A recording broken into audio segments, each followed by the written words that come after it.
Nintendo did a 20-minute direct for the Tamagotchi Life Living the Dream, an upcoming game for both Switch 1 and Switch 2. So I wanted to cover everything that you missed in this 20-minute direct. So starting off with building your island. At first, there is no one on the island, and you create your first me. So if you've ever played Tamagotchi Life on the DS back in the day, it's kind of the same process. So there's a lot of customization. You can make Mii's from scratch, or you can get help making the Mii by describing different facial features, and the game will just kind of generate one for you.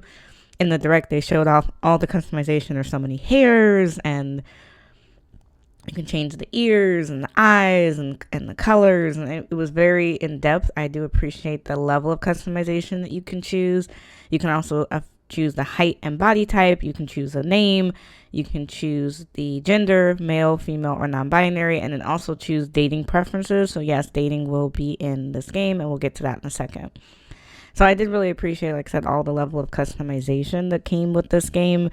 I know a lot of people were concerned about romance and how romance would affect this game. Is it going to be allowed to have LGBT relationships? And it is confirmed based on this dating preference that we saw. So you will have to start introducing your Miis to other Miis on the island. So at first, like I said, the island will be pretty bare, but you will have the option to make other Miis over time. Some Miis are going to be inspired by real life people, of course, or you can, like I said, auto-generate somebody if you don't have any ideas, which is actually really cool. As your island continues to progress and you make more Miis, they won't know each other at first, so you will have to do some sort of introduction. So they showed an example of two Miis sitting on separate benches. You would drag one Mii over to the other Mii, and then they go from being strangers to being acquaintances.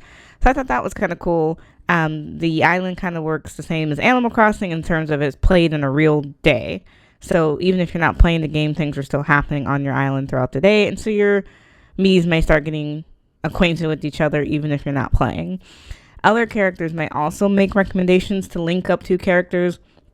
So for example, in the direct, a Mii suggested the two other Miis get to know each other by talking about monster trucks. So you can try to play an introduction that way and see if the Miis will get along. If they enjoy talking to each other or seem to have something in common, they may become friends. It didn't show us what happens if they start to hate each other. That part wasn't really covered. They also showed off a bunch of different markets or stores that will become available on the island over time. So the first market was Fresh Kingdom, so it's basically a food market. So every day there's different foods that will show up, and sometimes there's even rare foods like a crab, which was $60 and obviously more expensive. But you want to definitely buy different foods from the shop and try to find out what your Mii's favorite foods are. I thought that was interesting. There's also a shop called Wear and Wear, which is a clothing store. You can buy different clothing, including costumes, and give it to your Mii's to kind of help them style themselves, see what fits their personality. I thought that was kind of cute and quirky. They have the MNN, which is the news station. It'll tell you random events about your Mii's that live on the island, and you can replay older news clips as well. Then they have the T&C Reno, which is the furniture store, so that you can decorate your Mii's individual homes to different themes. So things like libraries, magic.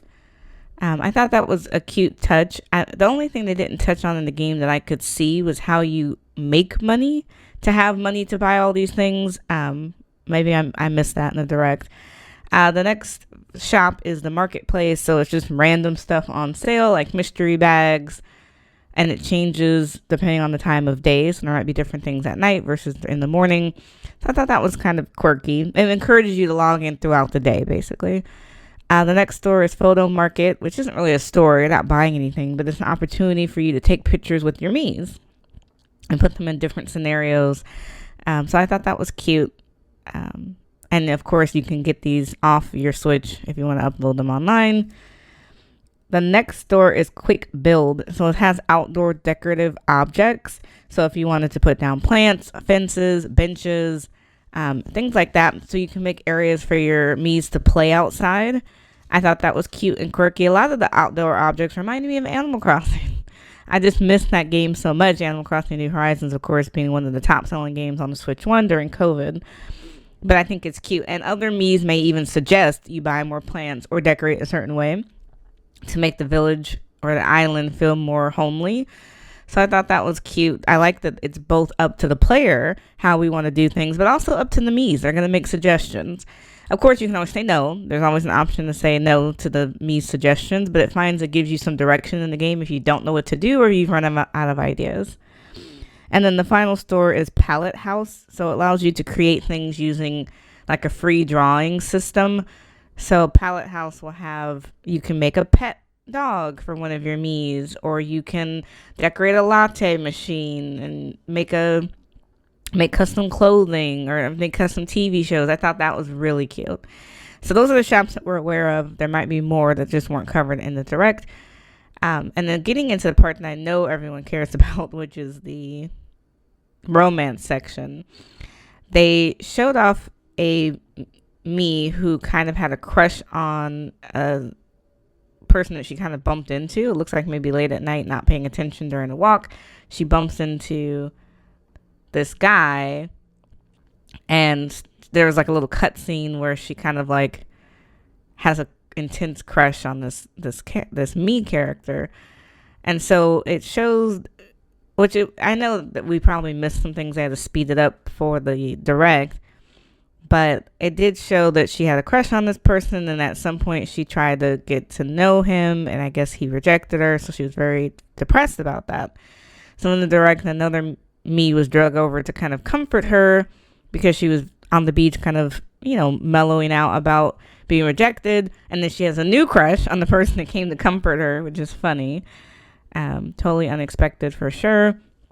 So then we get a pop-up stating that she can't hold back her feelings for this other Mii, and she wants to tell him how she feels. So you have an option to confess where the love should be confessed. So you can choose between her place, a Ferris wheel, a restaurant, a spot on the island, and then how you want to confess the feeling. So it can be confessed in an old-fashioned way, arrogantly, cutely, with a catchphrase, romantically, desperately, with a gift, or with a surprise.